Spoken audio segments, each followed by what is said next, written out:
Dave, what's going on, brother? Hey, Rich, what's going on? How you been? Good.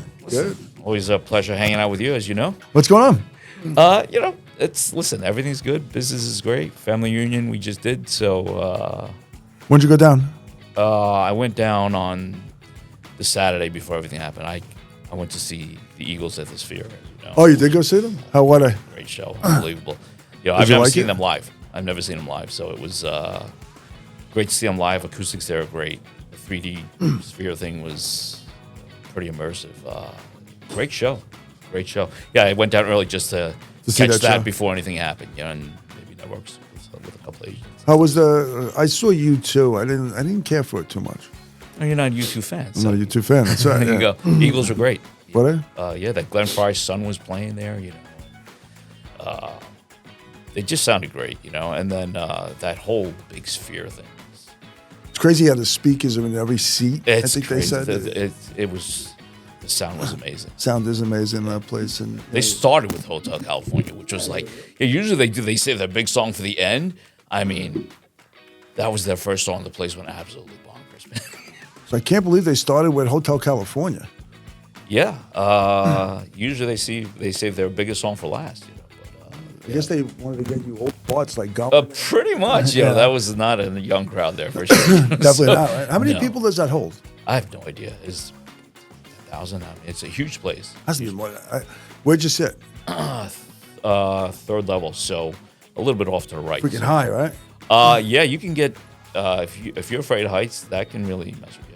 Especially that steep staircase Yeah. going down. That was pretty. But, we sat in the third level, which were great seats. We Yeah. were like in the Yeah. first or second row in the third level. There's no bad seat because the way they project everything up on the Right. on It the was perfect. 3D screen was great. Yeah. So. I guess I didn't like U2 because they didn't do a lot of their old shit. They Yeah. did mostly all new Yeah, stuff. yeah, yeah. It was all from that one album, which if you know it, you know it, But, Yeah, I'm not- But the Eagles, they've been around Forever. since the 70s. They have such a big, deep, library of stuff that it was, like I said, even my wife who she didn't realize how many songs she knew from the Eagles until they started playing. She's like, oh, that was them? Wow. So, Yeah, I probably wouldn't even know half the No, shit you that would. they play. I would? you would. You just don't know that you don't. That's what I'm saying. I wouldn't know it was the Eagles. I would think of like the Beatles or something Yeah, like no, that. it was Yeah. a pretty great show. Yeah, it was a lot of fun.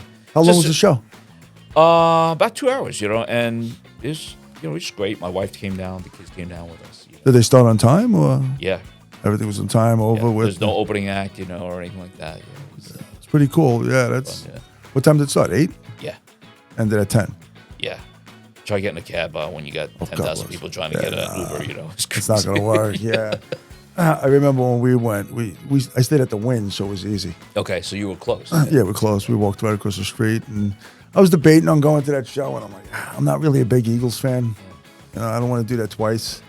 Yeah, right. Yeah, I- we weren't a big U2 fan, but the venue was great. I just did it because it was the venue. I mean, and I know a lot of their songs. Yeah, I was hoping for Pearl Jam to be there. Might happen. Yeah, well, they said they were talking about Pearl Jam or Metallica going there, and they were talking about that for this year, and I was like, oh, this is perfect. Yeah, If they're there there's a with them. lot of logistics going on. It's not just the show. You got to figure out what's going on the big screen. Right? And everything. So That's why Pearl Jam would be great for that. yeah.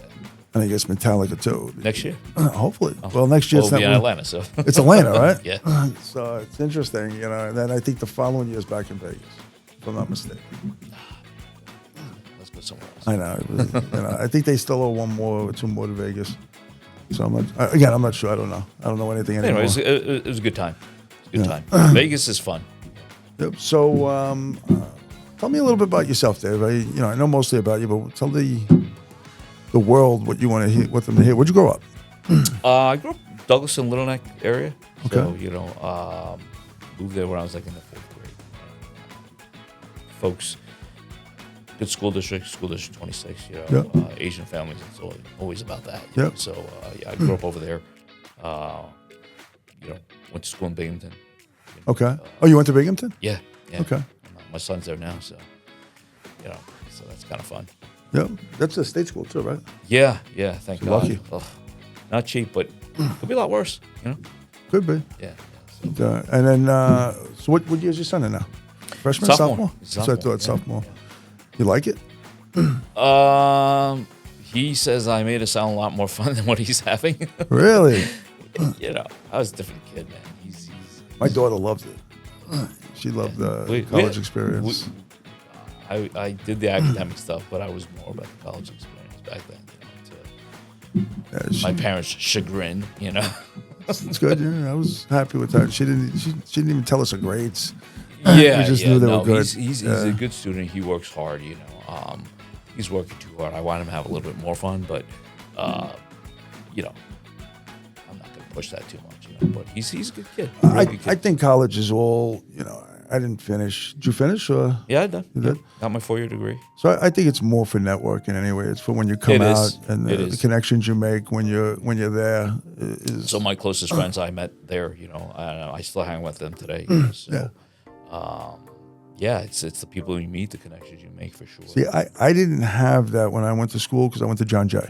Right. So it was at a City, it's a city college. city school and coming back and forth. And if I didn't go to John Jay, I was going to go to St. John's. Okay. So I wouldn't Again, have it would have been a board. commuter thing. Yeah, Where commuter people thing. just go home after they're done. You don't have that experience. And then if I would have went the hockey route, and if I was good enough, I would have went to either Michigan and didn't get hurt or anything like that.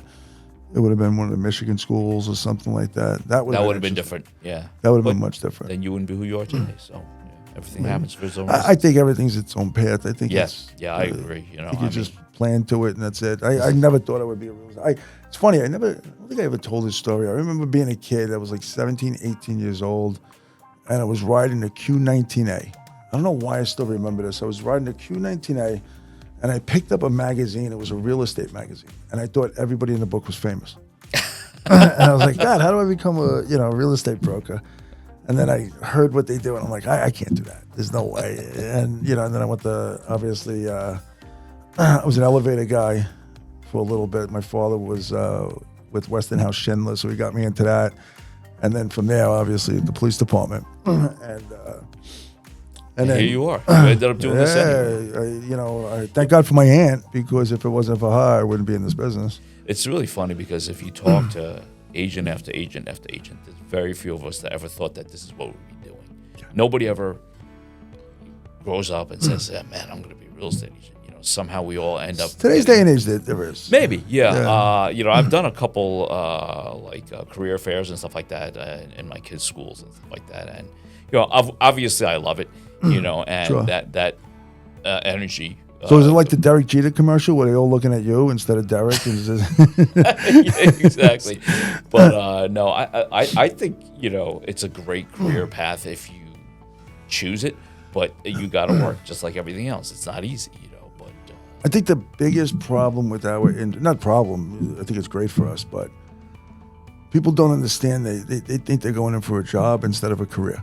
And what I mean by career, you're an owner. You own your own business in our world. No matter who you work for, you can work for Berkshire, you can work for us, you can work for anyone out there. And ABC Realty, and it's all the same shit at the end of the day. What I mean by this is you're not getting a salary, unless you're going to work directly for a team like yourself, or we'll try to get a team like yourself, or somebody like in my world where you're going to work under me and be staffed to the office. Right. Otherwise, it's commission-based business, and I tell everybody, and we went through this process. If you're opening up a deli tomorrow, how much money are you going to put into invest in that deli? Where in the real estate game, you're opening up a business, probably a lot more lucrative than a deli, depending on where the location is. And then there's no cap. You're unlimited on the amount of money you can make in this world, right? And it's driven on your data, basically, right? And your what's the word I'm looking for? Or your friendships and your relationships that you have. And if you're a relationship person, you're gonna make money. And it's your drive, This is a business where you literally live and die by your own sword, I mean, how much you make is really Up to you. exponentially. It's based on what the amount of work you put in, But it is amazing to me. I'm sorry to cut you off, Dave. It's amazing to me that nobody knows their expenses. Right? How well did you know that going into it? It's funny, man. You grow up in an Asian household, and we're very frugal. It's just the way the culture is, And, it's like if I could do things myself to save the money, I would do it myself, And at the beginning, I was doing my own photography. I would get myself like a digital SLR with a wide-angle lens, and I would do it on my own because it was cheaper, But, I've always kind of watched my P's and Q's a lot, Right now, I'm still very lean. Careful where I spend my money. Which you should be. Right. And you're going to make mistakes. I'm spending more on something than I should. I don't want to mention any names, Sure. but I'm trying to get out of it because didn't research it enough, and we talked about this at family reunion. Yeah, it's taking a chunk out of my bottom line that I'd rather spend on other things that might be more profitable. So how do you actually analyze things that you're going to buy and not buy? So, everything is time versus, like I'm not going to do my own photography anymore. I'm never going to produce a product these guys going to do. You know what I mean? So you look at, can somebody do it better, and what is the return on that investment? Okay, everybody talks about social media. It's a huge thing. Everybody's talking about it. But I'm sitting there thinking, and I've spoken to my maps coach about this, at the end of the day, what kind of time investment would I have to put in to social media to actually make it do something? And I don't have the background for it. Could I hire a company that does the social media for me? I could, but how much would that cost? And how much time would it take away from me from doing the things that I love to do? Like, I don't love to be in front of the camera, Sure. But obviously social media, you're going to have to, there's a certain aspect of that, right? How many applications a day do you do? Probably like 10 applications a day, something like that. The phone kept ringing. Every time the ad would run on TV, so the phone would ring, That's crazy. That was my summer job. So I graduated college, no jobs out there.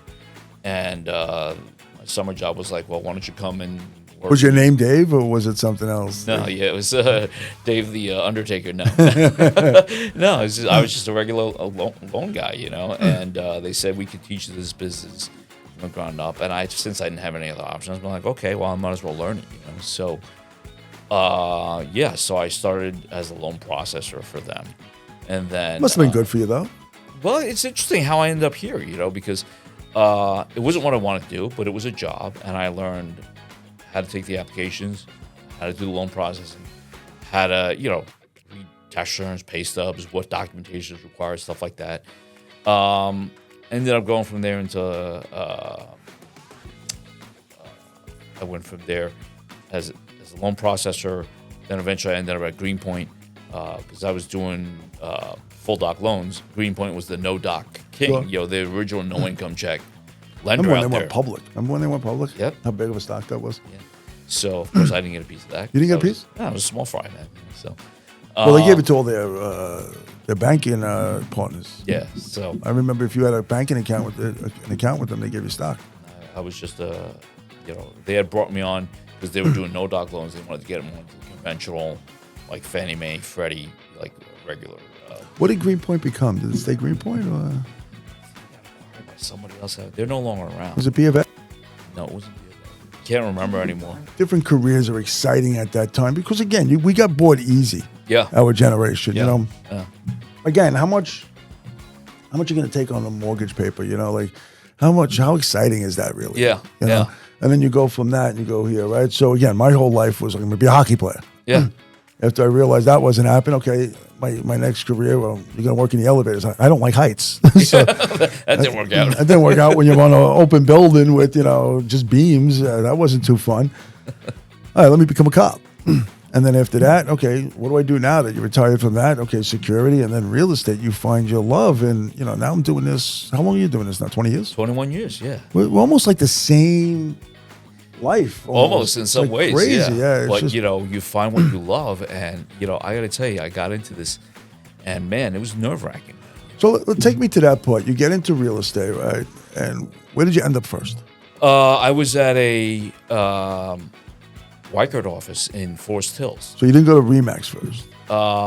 Actually, it was Remax when I went, and then they went right to Weichert right after that. Oh, so it was Remax. It was that was Remax. Mike's Remax. Mike Petit. Yeah. Passed away. Yeah, he's gone.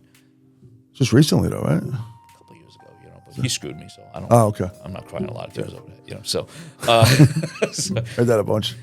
yeah. So I started there. Then he became a Weichert franchise, and then He was on Austin Street, right? Yeah, on Metropolitan. Metropolitan, okay. Metropolitan Avenue. So started there. He had that lot across the street too, right? Yep.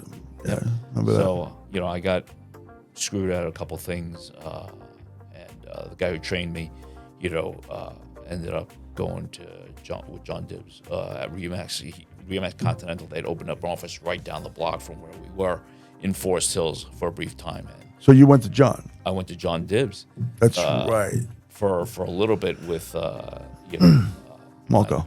with Marco back then. So did you work with Marco or partners? So or how the whole thing is, Marco, I he haven't seen taught him in a me. while. Yeah, he taught me a lot of what I knew about real estate. So when the guy teaches everything wants to go, I jump ship with him.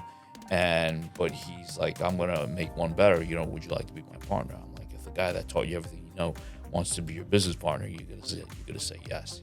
So we went over there. We were with John for a little bit. John closed up Forest Hills. He still had his location In Ozone Park. In Ozone Park. We went there, but it was too far for me. I was living, in Long Island, and so we ended up jumping ship, going to Ruttenberg for the 100% commission model over there. I didn't know that. Yeah. I did not know you went to Ruttenberg. So when did you? So Ruttenberg and then where? So you're working for Joe. Yeah. Great guy too. Working with Mark, and as those partnerships go, at some point, I was kind of feeling like I was doing a lot of work and giving him half the money type of situation. Sure. I don't hold anything against him. He did teach me a lot, so I'll give him that. But at a certain point, I was just like, I didn't want to do it anymore because I felt like I was doing all the work, and That's how part. Unfortunately, it's interesting. I don't mean to compare, but when Jeannie came on with me, everyone was telling, hey, this is what you got to be careful of, and her you have to be careful with because I was looking to get out and all that. Yep. And it was a perfect storm. I see a lot of people say the same thing that you said. You got to get lucky with the partnership, and I'm extremely lucky. But I was with him for 10 years, man. That's a long. That's a long time. But part of it was the power dynamic. He was always the senior agent. He did teach me a lot of things. I didn't want to kind of take that for granted. But at a certain point, you just start getting less motivated to do the work, and I just started not liking the job anymore. So I was like, I got to get out of here. So I learned a lot from Marco too. He's a smart guy. Yeah. Very smart guy. But it just wasn't working anymore. So after 10 years, I started shopping around, and Gold Coast approached me. I just wanted a place to go. Yep. I need to get out of the partnership. So you didn't go to another Remax before you went to us? When did you come to us? Well, I was about to go sign with Gold Coast, and that fateful call from Linda Chen's assistant back in the day. She's like, "Don't go there. Come here and talk to me." And Linda was in Forest Hills as well. Competition. Yeah. It's so funny. It's and Linda started out in Forest Hills as well, so maybe she remembered my name because when I was there, I started dominating a lot of Forest Hills.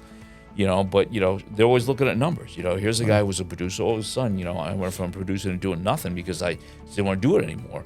So I came, met with her. Who were the big producers back in Forest Hills? Was in there and. Hockman was there. Exit Kingdom was. Obviously they have Linda Tran and. When was it? Was Lily Tran. Were they doing Forest Hills though? Yeah, they were in Forest Hills. Yeah, they were right there on Groton Street. So. No, I know where they were, but they did a lot of. Yeah, they were pretty I think big they were players more there. Kew Gardens. I was actually a pretty big player there. I remember that. In Yeah. the day, I remember that.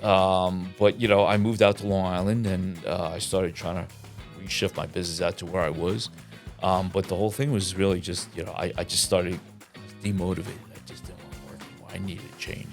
So it becomes Gold Coast and Gold Coast Linda. or Linda, or Greater Nassau, and Linda has a way.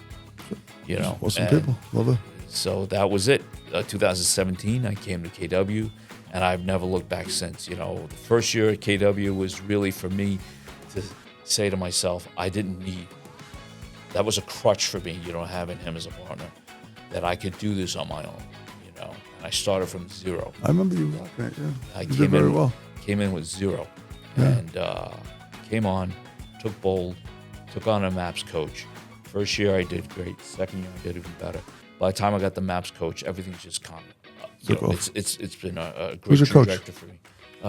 Leah Lemberg. Still? Yeah, Yeah, I've from had the her beginning? since the beginning. Yeah, she was a regular MAPS coach. Now she's an executive MAPS coach. She's doing a lot of great things, and she helped me really kind of focus my business on what's working. Stop looking at the shiny new object and going after this. What are you doing that's working? Focus on that, and it's been great. It's been a great trajectory. It's now 8 years I've been here. In May, it'll be 8 years I've been with KW.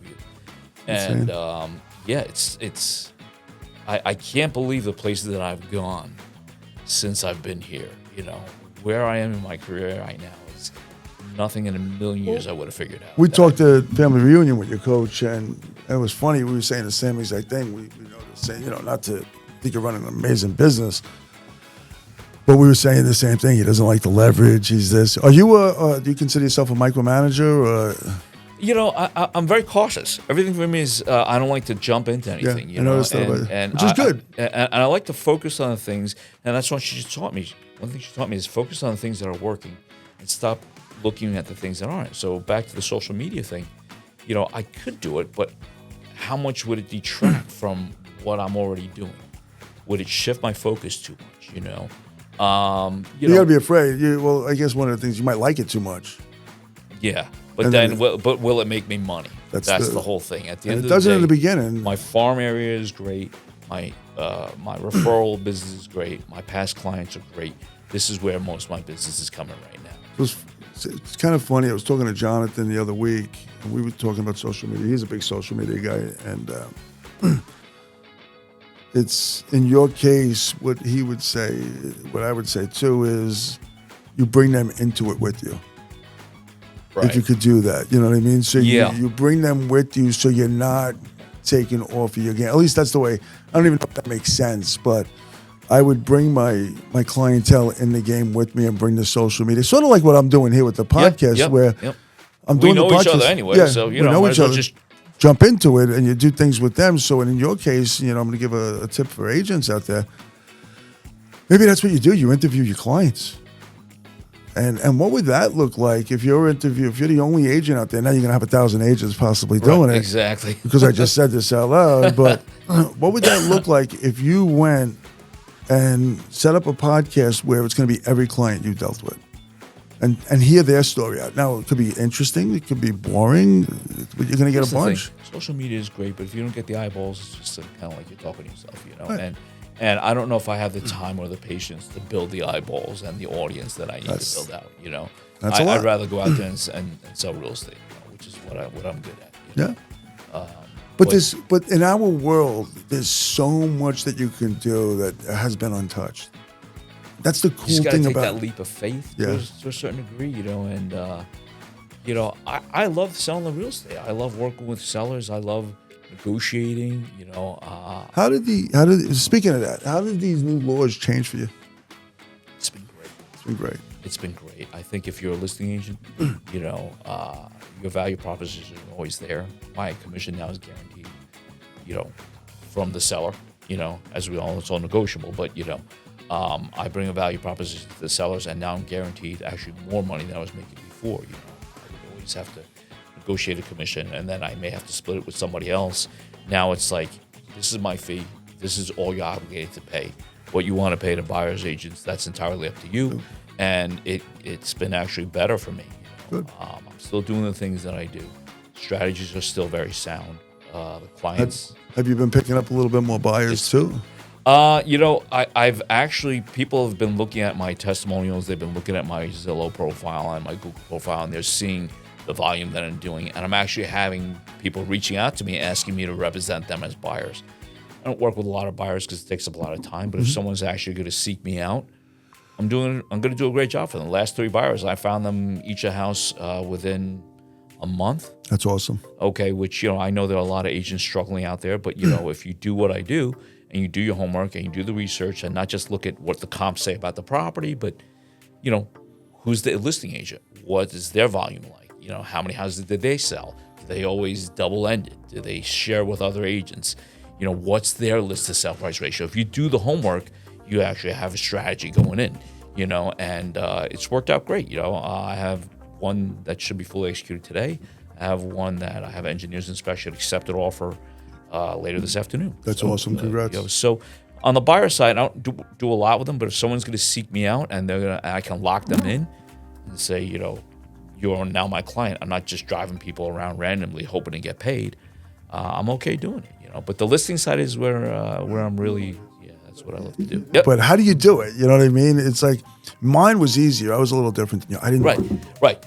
You pick up the phone guy, which is easier, because if that's your thing, I never a phone guy. I'm more face to face. I work better that way, But yeah. Why do people have to take something that's proven and really good and try to do something different? You take that and then you want to add your own spin. I get it, but just copy it. He wants you to copy it. Why do it? I think that's the biggest part of flattery is, Yeah. somebody copying me and doing it. That's what's great. We were mean, just talking about podcasts.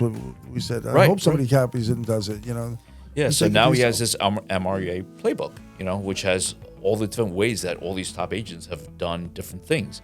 It's a playbook. Follow something in that playbook and run with it. Run with it. Yeah. Someone already wrote the instructions. Just kind of follow along with it, So, yeah, so it's, for me, just learning from people that are just doing it better than me. I feel like there's always some level of growth. I'd love to get to where these guys are.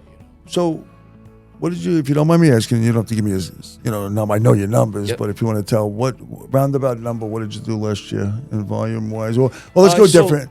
Let's go this way. What are your goals for 25? So 25, we were crunching the numbers and we're looking at my average sale and my average commission, and if I hit a certain number, let's say I did 36 transactions, what would that number be? Okay, came out to close to $1 million. Mil. Okay. Before expenses or? That's gross. That's okay? gross. Of course, I'm gonna have my expenses, but I was looking at that number and I said, wow, what if I actually did 45 transactions? What if I actually got to MREA this year? Could I actually be a millionaire real estate agent? And I said, I'm looking at the first quarter already I was talking to my MAPS coach last week, and she said, without doing a single thing, if everything that I have in my pipeline, and we're now in February, everything that I have in my pipeline goes to fruition without me doing a single thing, I'm selling about $23 million in real estate. Which comes out to roughly around 500-600? 6, yeah, maybe something like that. God bless. So I'm sitting there thinking, wow, it's January. It was February at that time. And I said, how much more would I have to do to get to MREA status? And I'm sitting there thinking, could this be the year? My goal, I would love to be an MREA, just as I freaking did it. You know what I mean? But I listen, I'm cranking. I'm trying to work on the leverage piece, as you know. Leverage looks different for different people. Well, I think that's and again, it's not a problem, but I think that's your biggest challenge. It's my challenge, is that. And that's a lot of people's challenge, believe it or not. I know that, and I have these conversations with Gary Keller's top agents, and everybody talks about that leverage piece because you're afraid to let go, that's the one good thing about me. I wasn't afraid to let go. But you got to trust, because at the end of the day, the brand is you. At the end of the day, everything that happens with the people that you work with, it comes back down to you. And you. That's what I say all the time. I'm a little bit nervous about that piece of it. So I look at it this way, and I trust everybody to get into business with them, because why wouldn't I? Right? We're partners. So if we're partners, I'm going to trust that you're going to do your part. And this is where I think I get like that hard ass reputation sometimes. I'm not afraid. Yeah, no, right? I'm not afraid to pull off the Band-Aid. And I might pull off the Band-Aid a little quicker than necessary, because, I want what I want. And I rightfully so, if I'm paying for it, I want it. Yeah. Right? And I think, I'm not saying that everybody should do it my way. It's funny, I had something yesterday, an issue with an agent and a partner. And it was at the end of the day, look, if we separate, it's business. You can still call you and be friends. It's not, it's not the end of the world, Right. God bless, move on. I wish you the best of luck. You can tell me to go screw myself because you're not that same way. Whatever it is, I'm not saying that's what happened, but I'm still friends with you at the end of the day, because this is business and friendship's friendship. It is. And yeah, and it's a tricky thing. Listen, this whole thing with me and Mark, we were partners for 10 years. We're no longer. I don't hate the guy. Of course not. And every now and then he'll call me up, probably try to recruit me, but I don't hold anything against him. I did learn a lot from him. It's just I took what he learned, then I honed it into my own, became my own person.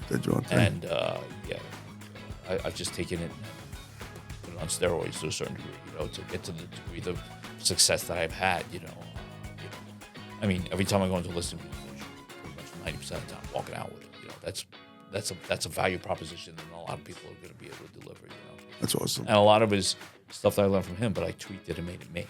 Which is rightfully so. So we're gonna, unfortunately, this is great. It felt like it went by. Where did that time go, yeah, it man? goes flying by. Gotta have you back the next time. We're gonna talk to Julie. I want to bring you back in a couple of weeks or a month or so. Yeah, I'll let you know how far I am getting into that goal. You'll get it. A little bit closer. It'd be phenomenal. It would be a great win for me. Awesome. All right, Rich. Always so much for great, man. jumping on. I love hanging out with you. So anytime I get to do that is a good day. So. One more thing. How's your daughter? She's doing good. She started, she started running on the treadmill with the harness, but she's almost there, and that's the fact that you asked about her. This is why I love working. Love you too, brother.